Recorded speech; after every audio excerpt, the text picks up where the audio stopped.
apa kabar semua? Selamat datang kembali di Spoiler 21. Salam sejahtera.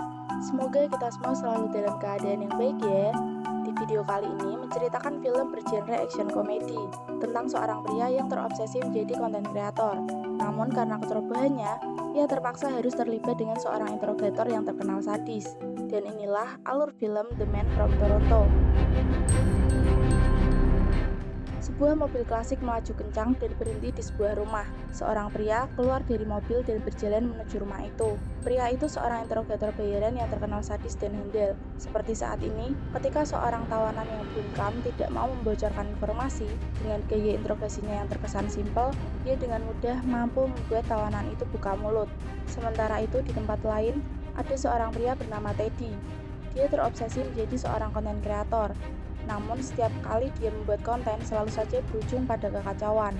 Dan seperti yang saya sebut di awal, dua orang pria yang berbeda profesi itu nantinya akan bertemu dalam satu misi yang menegangkan. Suatu pagi di Yorktown, Teddy memberi ucapan selamat ulang tahun pada istrinya Lori.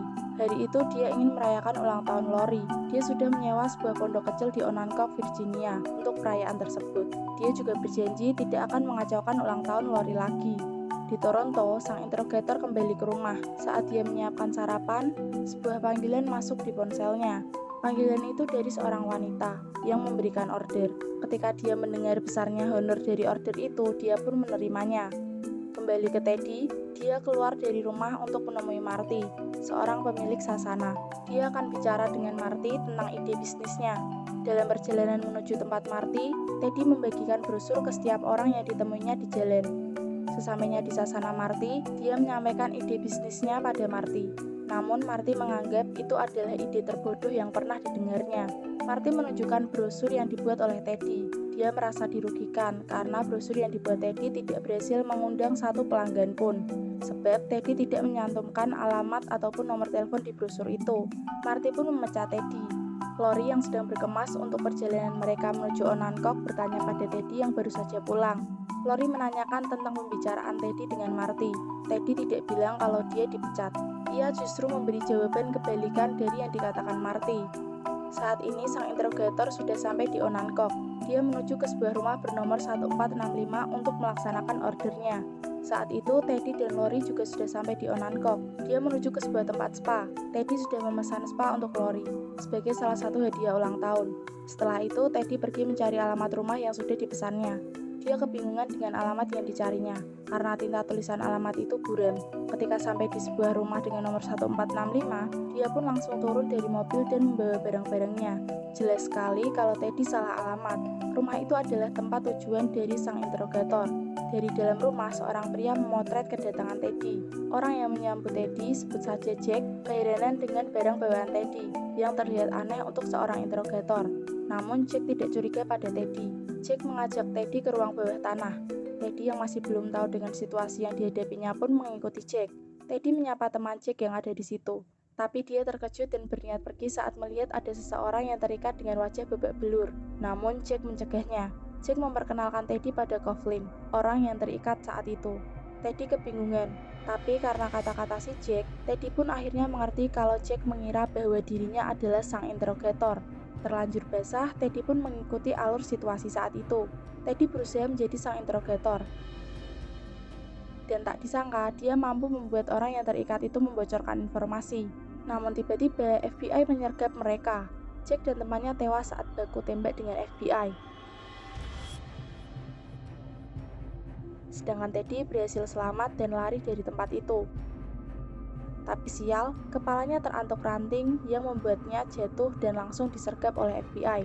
Sementara itu, sang interrogator yang asli sampai di TKP yang disergap oleh FBI. Dia berusaha mencari tahu siapa orang yang menyamar sebagai dirinya. Teddy yang tertangkap menjelaskan bahwa dirinya bukan sang interrogator pada dua orang agen FBI, Lawrence dan Davis. Ternyata mereka sudah tahu kalau Teddy bukanlah Man from Toronto. Tapi mereka tidak berniat melepaskan Teddy. Karena gini, Sebastian Marin, seorang mantan kolonel Venezuela, percaya kalau Teddy adalah sang interrogator. Hal itu karena Jack sempat mengirimkan foto Teddy ke sang mantan kolonel. Maka Teddy lah jalan masuk FBI untuk menangkap mantan kolonel Venezuela itu yang berniat balas dendam kepada Amerika. Lawrence menjelaskan pada Teddy tentang latar belakang sang interrogator, tapi karena misteriusnya, FBI tak punya banyak informasi. Yang mereka tahu hanya seorang wanita bernama Deborah yang diduga sebagai pengelola Man from Toronto. Saat itu, sang interrogator yang menyamar sebagai seorang agen FBI berhasil masuk ke TKP dan menemukan serobek kertas milik Teddy. Dengan serobek kertas itu, sang interrogator jadi tahu siapa penirunya, yaitu Teddy.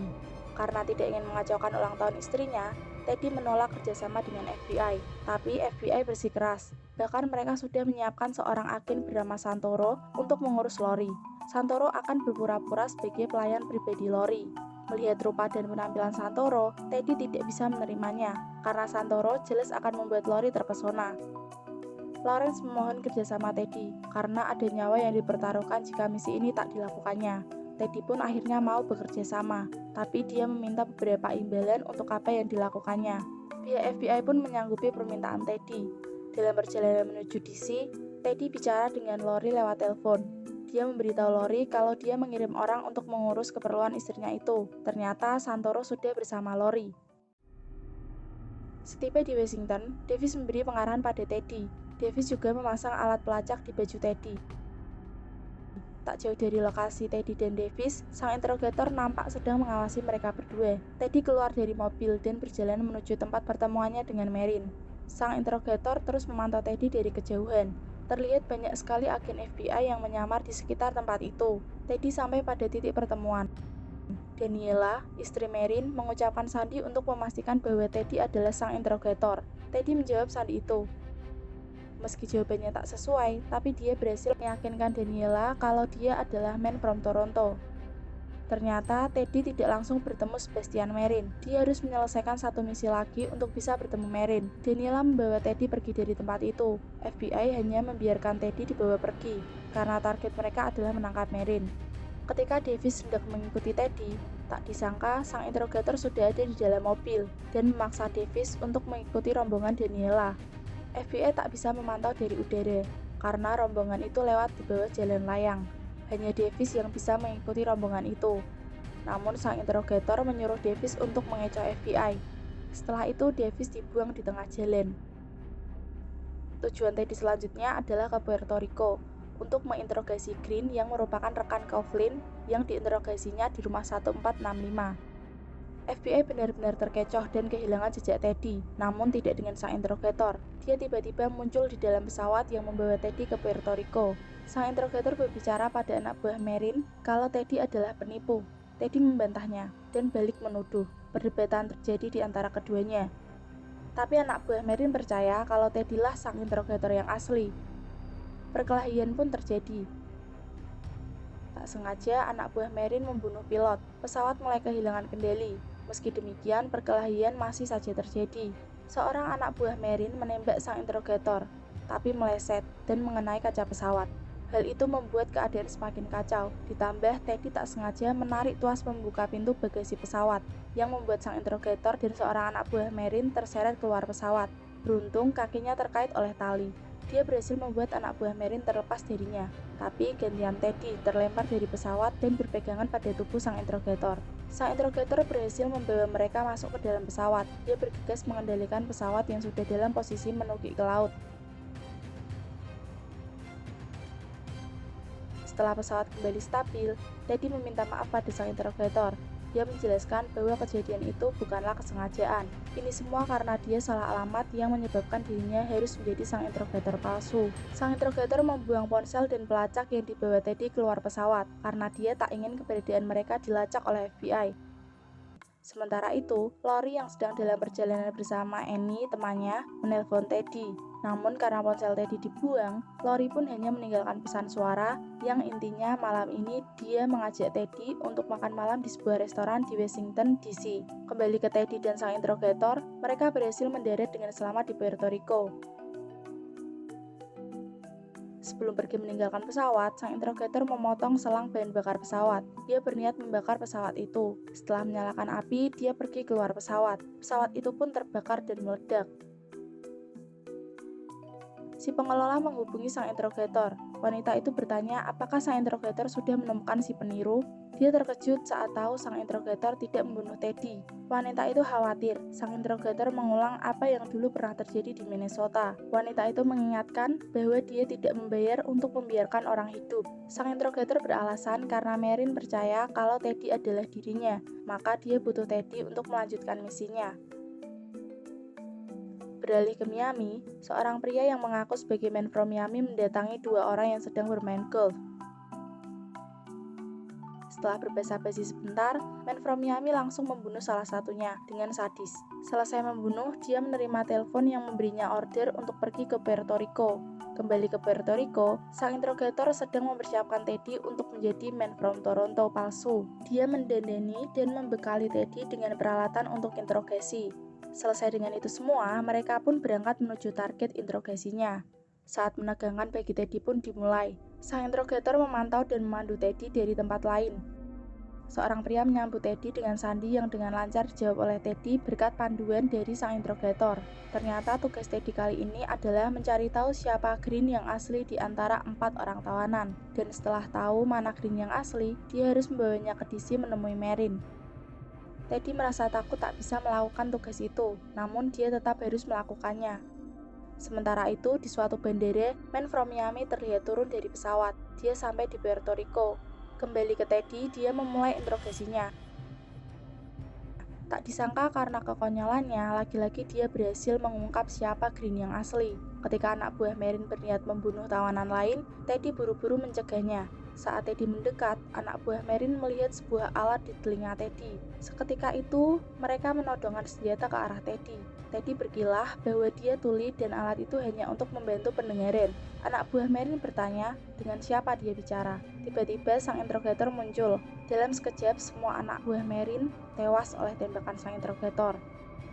Green mengungkapkan bahwa dia dan Coughlin mengembangkan sebuah alat untuk membuat gempa bumi. Mantan atasannya yang meminta untuk membuatkan alat itu, yang ternyata adalah pesanan Marin, untuk tujuan meledakkan gedung kedutaan Venezuela di Washington. Tahu akan hal itu, maka Green dan Coughlin membuat pengaman. Alat itu hanya akan berfungsi dengan kode milik Coughlin dan sidik jari jempol miliknya. Sang interrogator pun memotong jari jempol yang diincar oleh Marin dan menyuruh Teddy untuk mengantarkan jempol itu ke Sebastian Marin. Tiba-tiba, man from Miami datang menyerang dan mengambil potongan jempol tadi. Teddy terlempar ke bawah. Sang interrogator berusaha merebut kembali potongan jempol tadi. Sementara itu, Teddy berusaha agar tidak jatuh ke lantai bawah. Tak disangka, dia berhasil meraih potongan jempol yang terjatuh dari saku celana man from Miami. Baku tembak masih terjadi. Tak sengaja sang interrogator menembak bokong Teddy. Sambil menahan sakit, dia melempar potongan jempol ke arah sang interrogator. Namun potongan jempol itu justru jatuh ke lantai bawah. Melihat hal itu, sang interrogator dan man from Miami berlomba untuk mendapatkan potongan jempol tersebut. Akhirnya sang interrogator dan Teddy berhasil mendapatkan potongan jempol itu. Ketika si pengelola menelpon sang interrogator, Teddy mendengarkan dan menyimpulkan kalau wanita itu membohongi sang interrogator. Namun sang interrogator tidak percaya kesimpulan Teddy. Mereka berdua pun melanjutkan misi ke Washington untuk menemui Marin. Setiba di Washington, Teddy menghubungi Lori. Lori mengingatkan kalau malam ini mereka akan makan malam bersama di sebuah restoran mewah. Tak diduga, sang interrogator justru mengajak Teddy untuk makan malam bersama Lori. Santoro yang memantau di depan restoran melihat Teddy dan sang interrogator berjalan menuju restoran tersebut. Dari CCTV FBI melihat pria bersama Teddy. Santoro yakin kalau pria itu adalah man from Toronto. Di dalam restoran, sang interrogator mengungkapkan kalau dia gugup jika dekat dengan wanita. Namun Teddy memaksanya untuk ikut makan malam bersama Lori dan Annie. Lori mengenalkan Annie pada sang interrogator, tapi Teddy bilang kalau sang interrogator sudah punya pacar yaitu Deborah. Sang interrogator menjelaskan bahwa Deborah itu ternyata adalah nama mobil kesayangannya. Dia juga bilang kalau ingin membuka sebuah restoran. Sementara itu, Davis meminta Santoro untuk menunggu bantuan datang. Namun Santoro memutuskan untuk menyergap sang interrogator saat itu juga. Tapi baru saja ia keluar dari mobil, man from Miami langsung melumpuhkannya. Teddy yang sedang asik berdansa dengan Lori melihat man from Miami masuk ke restoran. Teddy pun langsung mengajak sang interrogator pergi dari situ. Teddy dan sang interrogator sembunyi di sebuah ruangan. Namun tetap saja, Man from Miami berhasil menemukan mereka. Man from Miami meminta potongan jempol yang dibawa Teddy. Terpaksa Teddy menyerahkan potongan jempol itu. Man from Miami mengatakan kalau dia menerima order dari si wanita pengelola untuk merebut potongan jempol itu. Tentu saja sang interrogator merasa dihianati oleh si pengelola. Dan perkelahian pun kembali terjadi. Di tengah perkelahian, Teddy yang berniat menembak Man from Miami justru menembak kaki sang interrogator. Hal itu digunakan oleh Man from Miami untuk pergi sambil membawa potongan jempol itu. FBI dan polisi berdatangan. Sang interrogator dan Teddy berhasil keluar dan kabur dengan mengendarai mobil polisi. Mereka menuju Hotel Monarch, tempat pertemuannya dengan Marin. Karena mobil polisi yang mereka curi, FBI pun dengan mudah melacak mereka. Sementara itu, Man from Miami dan si pengelola bertemu dengan Marin. Man from Miami menunjukkan potongan jempol yang dibawanya. Marin akan bayar mereka setelah rencananya berjalan.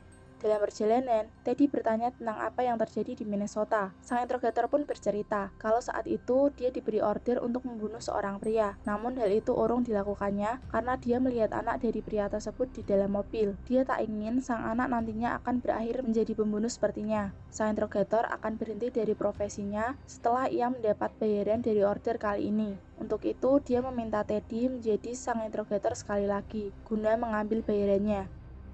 Marin dan anak buahnya bersiap untuk meledakkan gedung kedutaan besar Venezuela. Ketika Marin meminta potongan jempol untuk mengaktifkan alat itu, tiba-tiba Daniela mencegahnya. Daniela berkata kalau Man from Miami dan si pengelola adalah penipu. Ternyata Teddy muncul sebagai sang interrogator. Si pengelola mengatakan kalau Teddy bukan sang interrogator dan menunjuk ke arah sang interrogator yang asli. Teddy dengan santai mengatakan kalau yang ditunjuk oleh si pengelola tadi adalah supirnya. Mereka yang ada di ruangan itu terdiam mendengar semua yang dikatakan Teddy, yang terkesan masuk akal. Tiba-tiba FBI datang menyergap. Baku tembak pun terjadi. Hal itu dimanfaatkan sang interrogator untuk mengambil tas berisi uang bayaran dan kabur dari ruangan itu. Man from Miami juga berhasil kabur bersama si pengelola. Sedangkan Teddy kembali bersama FBI. FBI memeriksa sidik jari potongan jempol itu, yang ternyata bukan milik Mr. Green, tapi milik anak buah Marin di Puerto Rico. Temuan itu membuat FBI menyimpulkan kalau sang interrogator bukan seperti kebanyakan penjahat yang mereka kira selama ini. Gedung kedutaan besar Venezuela pun aman dari ledakan, dan misi pun selesai. Namun bagi Teddy, misi itu membuatnya kehilangan Lori, karena Lori merasa seperti tak mengenal Teddy. Lori akhirnya juga tahu kalau Teddy dipecat oleh Marty. Dia hanya ingin Teddy hadir untuknya meski hanya sekali. Lori memilih untuk meninggalkan Teddy entah untuk berapa lama. Seandainya saja Lori tahu kalau ketidakhadiran Teddy karena misi menyelamatkan nyawa, mungkin Lori akan berpikir berbeda. Sementara itu, sang interrogator menerima telepon dari si pengelola. Sambil mengemas uang bayarannya, dia mendengarkan ancaman si pengelola. Jika dia tidak membawa uang itu ke Yorktown, maka si pengelola akan membunuh Teddy. Namun dengan santai sang interrogator menolak menyerahkan uang itu. Si pengelola memberi order ke beberapa pembunuh bayaran untuk membunuh Teddy. Sedangkan Teddy yang tidak sadar akan bahaya yang mengancamnya saat ini berusaha mengejar Lori yang akan naik kereta. Dia berlari menuju ke stasiun kereta. Namun tiba-tiba sebuah mobil menabraknya. Si pengemudi ternyata Man from Miami. Dia keluar dari mobil dan menghajar Teddy sambil menanyakan di mana sang interrogator. Teddy yang memang tidak tahu keberadaan sang interrogator pun menjadi bulan-bulanan. Namun pukulan berikutnya ditahan oleh sang interrogator yang tiba-tiba muncul. Sang interrogator berhasil membuat pingsan Man from Miami, tapi bahaya belum berlalu. Pembunuh bayaran yang lain datang dan langsung menembaki mereka. Teddy dan sang interrogator masuk ke sasana Marty untuk berlindung. Tapi mereka justru terkepung para pembunuh bayaran yang juga masuk ke sasana. Perkelahian pun tak terelakkan lagi.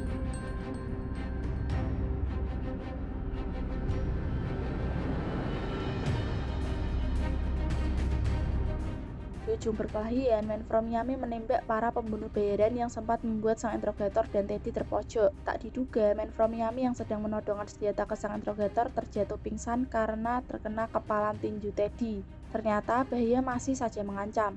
Si pengelola muncul dan langsung menembakkan senjata. Teddy dan sang interrogator lari menghindari serangan itu, hingga akhirnya mereka benar-benar terpojok. Sang interrogator pun memberikan kunci mobilnya pada si pengelola dan meminta agar Teddy dibiarkan pergi. Namun si pengelola berniat membunuh Teddy. Sang interrogator menyuruh Teddy menarik tuas yang ada di pintu belakang mereka. Ketika Teddy menarik tuas itu, si pengelola langsung terjatuh dan masuk ke bak air mendidih. Samar-samar, Teddy mencium bau gas, dan benar saja ledakan besar terjadi. Teddy dan sang interrogator terpental keluar dari pabrik itu. Meskipun terpental, tapi mereka selamat dari ledakan itu. Teddy merasa apa yang dilaluinya bersama sang interrogator memberinya inspirasi untuk memperbaiki diri. Dia berharap sang interrogator juga mendapat inspirasi yang sama dengannya. Tanpa disadarinya, sang interrogator sudah menghilang dari situ, dan muncul orang lain yang mengaku sebagai Man from Tokyo, yang menyatakan ingin membunuh sang interrogator. Namun ketika Man from Tokyo menghunus pedang, tiba-tiba sang interrogator menabraknya dengan mobil. Sang interrogator menyuruh Teddy untuk mengejar Lori dengan Deborah, mobilnya, tapi dengan syarat jangan sampai Deborah lecet. Di saat itu juga polisi berdatangan dan langsung mengejar Teddy, tapi mobil polisi bukan tandingan Deborah. Sampai di perlintasan kereta, Teddy langsung turun dan bergegas menuju stasiun. Dia pun berhasil bertemu Lori. Melihat keadaan Teddy yang sedikit berantakan, Lori mengkhawatirkannya. Teddy menyatakan perasaannya dan meminta maaf pada Lori. Ketika mereka akan berciuman, hal tak diduga terjadi. Bukan main terkejutnya Teddy, Deborah ringsek tertabrak kereta, dan uang yang ada di dalamnya pun berhamburan. Belum selesai, rasa kaget dan khawatir akan ancaman sang interrogator, polisi keburu menangkapnya. Setahun kemudian, Teddy, Lori, dan Annie terlihat sedang bersantap bersama di sebuah restoran. Ternyata restoran itu milik sang interrogator. Saat itu, Lori juga tengah mengandung. Annie dan sang interrogator juga menjalin hubungan. Semua terlihat bahagia.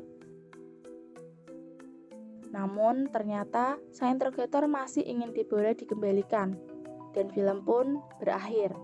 Bagi Anda yang belum pernah menonton film ini secara utuh, saya sarankan untuk menontonnya, karena tentunya banyak bagian yang tidak saya ceritakan dan tampilkan di video ini.